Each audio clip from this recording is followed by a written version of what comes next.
That's better. That's better. We are Wait live. a second. No, you can't. You can't do it. You got to just go forward. Did you guys know that this is Literary Roadhouse? One short story, once a week. I'm Andy. I'm Anise. And I'm Gerald. Now, this week we read a story, and everyone listening should also read a story. Maybe this one. It's called A Challenge You Have Overcome by Allegra Goodman. So this... All right.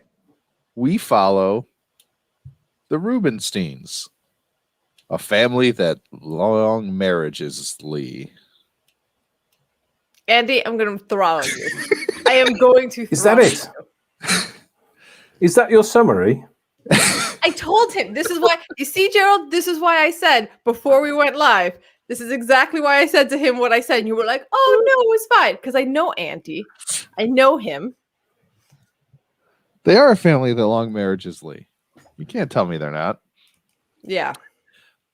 Right. So we're following Steve and Andrea, and also Steve's mother, Jean, who doesn't trust Andrea because her parents got divorced. And so she is a carrier for divorcism. I mean, sort of following her. She's dead, but yeah. Yes, I was going to say. Right. So then she's still a character, though. Steve and Andrea are staying married, but their relationship's super strained, and they both lost their chosen jobs. Andrea's got a new job as a private college counselor and is teaching kids how to get their applications in and whatnot, all the essays, right? But their own son, Nate, is really blown off the application process and doesn't want his parents to help at all. And mostly we follow Andrea, who starts having visions of Jean yelling at her, and then she yells at everyone else. And then whatever, a bunch of stuff happens. The kid doesn't get any help, doesn't get into school. And then finally, it switches POV to Steve in like the last... There was Steve earlier. Yeah, that's true. Okay. There's just some general POV goofery. It goes between Andrea and Steve consistently. Mostly Andrea. It never goes to Nate. It never goes to Jean. It's Andrea and Steve. Yeah. And then Steve at the very end finally gets let go of his job. And I don't know. I think it ends on a nice note where he buys her a flower that the lady at the flower store thinks would be horribly stupid to buy when you miss someone's anniversary. But it's got special meaning to them. And he lugs this stupid thing on the stupid subway all the way back to Jersey. I'm like triggered by his commute. Anyway. One thing I thought was just super weird, though. It starts off with this just brief overview of the Rubensteins. And that was like, the best part. Oh, sorry, I'm getting. And then it's like Dan and Melanie were, and we never hear about Dan and Melanie again. Yeah, we do. When Melanie calls and she's like, "How are you celebrating it?" Dan, Steve's older brother. Right. Yeah. But like, they're not the focal point at all, but they get introduced first. Well, I don't know. It was weird. All right. Let's do this. Gerald, what did you think of the story? Is it wrong to say that Andrea dreamed of Jeannie? Oh. Wah. That's like the TV show they did. Yeah, that's for our American listeners. Sorry. Oh God. I'm going to do something to brighten up this god-awful story. What did I think? Joe comes out punching. I know. I thought it was a dreary story. Very little happened. It was a story of everybody's life, which doesn't make it interesting. They had normal jobs. They were a normal family. One kid was already away at school, and the other teenager's a bit of a stroppy teenager, and he's got a girlfriend, and the mother who didn't like her mother-in-law keeps hearing the things her mother-in-law said. So what's the point? What is the point of the story? That's what I'd like to know. not just documenting and chronicling how crap life is for people. Just yeah. So there you go. Yeah. See, I don't know. I agreed 90% of the way through the story. I was like, well, okay, is this just about how shitty things are? Is this just a story about how shitty things are? Because I don't. And so I very much disliked reading this story the whole time I was reading it. I don't know. The end, the very ending where he's like an idiot. Steve's struggling with this stupid plant on this subway for no reason, and probably she won't like it, but like he's doing something, right? He's doing a thing. He's making an effort, and I was like, oh, that's kind of sweet. It's funny Isn't that nice?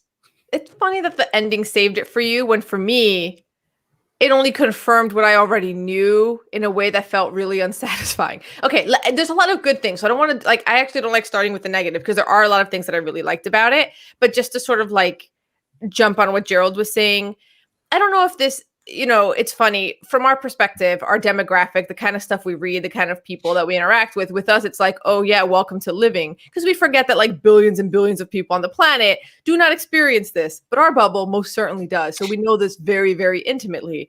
And I think what Gerald's saying and what I felt is that the sort of fraughtness of like a middle class marriage, soon to be empty nesters, it's just like a marriage kind of on a downswing, but not really ending. Like at no point did I feel like this marriage was in any way threatened at all. It's just kind of like on a downswing. And that just felt a little too, I think, small potatoes for me personally to sustain the story or sustain my interest in it. Because, I mean, the one thing it did make me do is it turned me into Jean. You know how Andrea was afraid of turning into Jean? It turned me into Jean. I just wanted to say to them, to Andrea and Steve, get a hobby. Learn to communicate. You will be fine. Like, this is kind of like the fraughtness. The way the marriages have their ups and downs. They're in a bit of a trough right now. They're a little stuck, but like, they'll be fine. And probably when Nate goes to college, they'll be better. Right? Because right now everything's about Nate, but when Nate's not there, you're going to have to turn to each other and hobbies, and this will be very good for you, and your marriage will have a renaissance. And the fact that he's already like liberated from his bad job that was making him miserable, and just that freedom that he had in that moment is something he wants to bring back to his wife immediately via this ficus, is like, yeah, this is why you guys are fine and you're going to make it. And this fraughtness just isn't compelling, because I know you're fine from the beginning and you're still fine by the end of it. Yeah. I think that's what it was for me. Yeah, but that's also what it's about, right? It's like, the title's A Challenge You Have Overcome. The one paragraph where they talk about why Nate can't write about a challenge you have overcome is because like they're fine basically, though also. They have real troubles, but also they're fine, right? Right, but then like, isn't this the college essay that Andrea says don't write? Like there's like a meta thing here of just like right. You didn't survive the Holocaust. Like right. This is why you tell your own student. Like, you know what I mean? Like, there's a meta thing here of like, this is the college essay you're not supposed to write. Right. Because, man. And what is the song that in that last sentence, this tree reminded him of the song? And the bird and the nest, and the nest on the branch on the tree, and the hole on the ground, and the green grass grows all around and around, and the green grass grows all around. It's a nursery rhyme thing. It's a kid's song. Yeah. They were remembering it because they used to sing it with their kids. Right. It's sweet. Yeah. Right. Yeah. And then it builds. You keep adding stuff and adding stuff and adding stuff with each line, and then you go backwards. There's a car on the tree. There's no There's car a dog on the tree. The car. They had flea on a feather. I didn't know that one. They had a flea on a feather, on a bird, on an egg, on a nest, and a branch. Yeah. So that was the song. Okay. I don't know the song, and I remember reading something about it earlier on, but yeah, there's a cat on a bird. There's a bird on a bird. Okay. There's a lamp on a bird. Listen to him. Yeah. Well, you can just make things up. It's a kid song. They don't know it already. Yes. Yeah. And the thing, I mean, yeah, he'd forgotten about the anniversary, so he thought, I'll go and buy her something, and he buys her. And I looked it up, and it's just this dreary-looking green plant. You know, it's like there's no effort. There's no, buy a green plant because it's got roots and it's got, it might sort of develop into something. Perhaps that's what he was trying to do, but buy some damn flowers as well. Just I don't I don't know No? about no effort though, Gerald. I don't know how familiar you Oh. are with subways. Yeah, I'm familiar, but then it's like it's like, well, look at all this effort I've gone to bring this thing home. It's like, you should get props for putting a lot of effort in to carry something home. Even if it's the wrong thing. I don't like them. I don't like him particularly. I think she's doing her best. He's getting all sort of airy fairy about his work and his I don't know. and he doesn't like the moving to, come on, you can't sit with dusty manuscripts all your life. I Sorry. no. You know how And you I'm look saying, shocked. like, marriages have their ups and downs, and sometimes the reasons why those ups and downs happen is because one partner or the other is struggling with something. He had this career, he had a vision for his life, he's being made redundant, the world's moving away from him, he has to think of what he's going to do next. He's already a lot older, so it's going to be harder for him to switch careers. He's depressed. He's just like, he's sitting there like, I don't need this candy, I don't need this extra piece of cake. Like, the reason why they're having some stuff right now is because, like, this is Steve's turn. I'm sure there's been times in the past where Andrea was a depressed one who was bringing down everything all the time. So, like, I'm very forgiving of Steve. He's going through it. He won't be here forever. He's already getting happier. And, it makes him grateful for his wife and kid. Like, and both kids. Zach's coming back for the holidays. Yeah. So, like, I'm very forgiving for, like, yes, I agree, Steve kind of sucks in this story, but, like, he has a lot of good reason to suck. And again, they'll be fine. That's the problem. It's all very small potatoes. Like, Yeah. you'll be fine. You'll all be fine. So he doesn't have good reason to suck. It's just, I think he's just a bit self-indulgent and he just sucks. It's like, I don't know. I get the feeling, especially at the moment with what's happening pandemic-wise and stuff, is that there's no grit with people. There's no, everyone just goes, oh no, it's so terrible. And I just think, yeah, I'm lucky with what I do and where I am and all that sort of stuff. But so, sometimes things are challenges and you got to meet the challenge. You can't just go, things are so terrible. You have to fire yourself up and do something. Yeah. Yeah. He will. Yeah. Like buy a ficus. Yeah. But there are things I liked about the story, and I want to get to the positive things. Although the positive things lead me back to the negative. But, like, yeah, I really, really liked the first couple of paragraphs. The way that she set up this family, the discourse on the long marriages and who Jean is. I love the opening paragraphs. I thought they were brilliant. I thought they were going to take me somewhere else. So I think that also added to my disappointment. I thought this was going somewhere else. Yeah. Jean just kind of petered out like partway through. Yes. I wish the story was that more. was what it was about. Yeah. Me too. Yes. Me too. I was on board with. Yeah. Jean And typing in from the sidelines. Yeah. And I could have got on board with her being a sort of, a whiny irritant while she was alive. And then perhaps with Andrea becoming a bit more wise to what she was and what she said and who the sort of person she was and what she was trying to do as the sort of matriarch of the family. I mean, I could get on board with that and think, yeah, okay, that's seeing a change in Andrea and she's, but yeah, and you're right, Annie. It's clearly divorce was hereditary and Andrea a carrier. I mean, that's nice line. And Steve hated what was left of his job. I just very, very nice lines. And I thought, oh, this is going to be good. And then it just went. Yeah. I also like the Aunt Sylvia and cousin Richard were the only divorcees, and Richard is Sylvia's son. So there you go. Prove it's hereditary. There you go. Like there's a lot of great lines in those opening paragraphs, and I wish we could have stuck with Jean's sort of haunting of Andrea a little bit longer, or like that's the story, because that was interesting. And I think the mother-in-law, daughter-in-law relationship after the mother-in-law has passed, that would have been interesting. That would, because like she's, normally you fear becoming your mother, but here she fears becoming her mother-in-law. And she's trying to resist that. I think that could have been a more interesting story, but yeah, we sort of petered away from that. Yeah, and it sort of got bogged down in the telling and retelling that young Nate wanted to be independent and didn't want their help, and he's just a teenager. He's just trying to grow from being a child into an adult, so he doesn't want their help, and there's probably ways of dealing with that, and but yeah, but there was a long time spent on that, and about them haranguing him about his application and stuff like that. I just think it doesn't really go anywhere, and maybe if they'd have said, "Ha ha, I told you, you should have listened to us," that would have been more fun.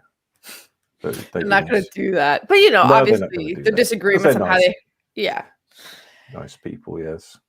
Yeah. But anyway, so the New Yorker also did an interview with Allegra Goodman where she says, so she's been writing about this extended family. It's going to be made into an anthology. She named 2 other short stories, FAQs and Apple Cake, that feature, I don't know if it's exactly Under Steve, maybe it's Dan and Melanie, but just basically that this story is featured in this. And going back to where Gerald started, I hope, that there's, I guess I'd have to read more of the stories to find out, but it just feels a little bit like, I understand this is a very honest portrait of a very common experience, but does that sustain a story? Because for me, kind of didn't. You're fine. You're fine on time. Well written, super honest, great little nuggets in there. And now what? I think we've had this before when we've read things which turned out to be extracts from a bigger story. We've done that a couple of times, I think, when it seems like it's almost like a teaser, and if you enjoyed this, then you might want to read the full novel or the novella or what it is. Yeah. And the problem is, it's not a complete, well-wrapped short story. It's just a bit. Well, this one is because it's an anthology of short stories. So this is supposed to also stand alone. But I wonder if meeting Steve and Andrea in other stories and seeing them do stuff over there would then inform this. Kind of like when you read about Junior in the Junot Diaz world, right? Sometimes if you've read about him in other stories, then you read a certain story like, oh, but I know Junior from these other stories. So it informs how you're supposed to react a little bit better. Yeah. Mm-hmm. Andy's not saying much. Yeah, that's accurate. No, that is. I was glad to hear that about this, that it's part of an anthology, because it seemed like this story should have been better. And so if this is the story that does this, maybe the other stories do the other things. Yeah. Weird that this is the one that got chosen to stand out. Mm-hmm. Yeah. Okay, I really don't have much else to say. It might be a short podcast, but I feel like I've exhausted.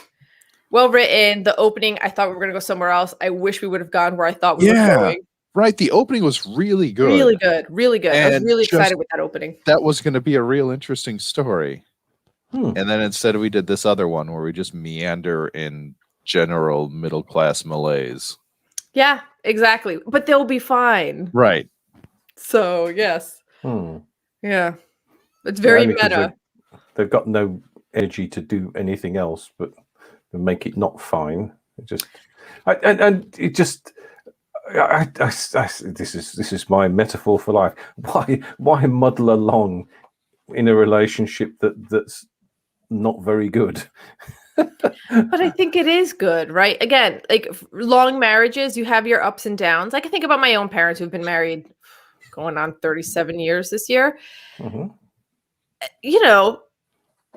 They'll have their moments where they're just like on the down part of it, but for the most part, there's the up part of it. Most of their relationship, it's them just kind of being cute and in love and enjoying each other's company. So that's why you put up with the bad parts. So like, yeah, Steve's going through his shit. He hates what's left of his job. He sees himself becoming obsolete. It's worth it for Andrea to wait for him to come out on the other side of this, even if she wants to snap all the time.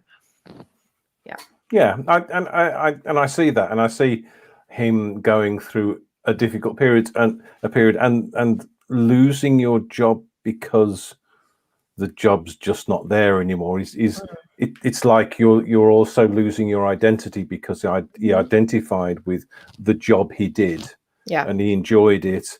And what they're saying is, no, that all that's gone now. You need to get on board with the new stuff. And so I can sort of understand that. And maybe once that plant thing's died, then maybe he'll move on and maybe he'll move on and do something instead of just moping around. You don't Yeah. have high hopes for the ficus. I don't know.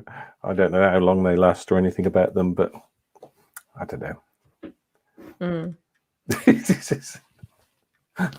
So, are we have a ready to fourth member. rate? The podcast? Even furrier than Andy. Yeah. Oh, I haven't thought about rating this actually. Go on, you carry on. You two. Well, I'm going to give this story a nice solid 3. Me too. I'm a 3. Right. What a good 3 it was. Yeah. I can't justify going any higher than a 3, and 3 is low for me. So yeah, we tend to be generous graders, but I don't. No, you don't. That's true. No. Gerald and I, a limited we. Okay, 3s across the board. Okay, Yeah, this story was okay. It was a story. I'm excited for next week. I'm excited for Are next you week. now? Yes, Yeah, because what are next we week reading? we are reading The Husband Stitch by Carmen Maria Machado. And if you guys will remember the last story we read by her, yes, remember that story with Yeah. Paula Maxa and Beth and the Temple of Horror. Yeah. So I want some of that. Straight It's into in my vein. Granta, so it's gonna be something. Oh yeah, Granta doesn't mess around. No. Oh. Yeah. Yikes. I mean, you know what we need? We need an injection of Carmen Maria Machado. I hope this also has horror because she was so good at that. Anyway, God, I still remember the light coming out of the temple like a bruised thumb. I loved it. Anyway, it was so good. Okay. All right. There you All go, right. that's next week. All right. Hey, next week. Come on back, y'all. Next week. Here.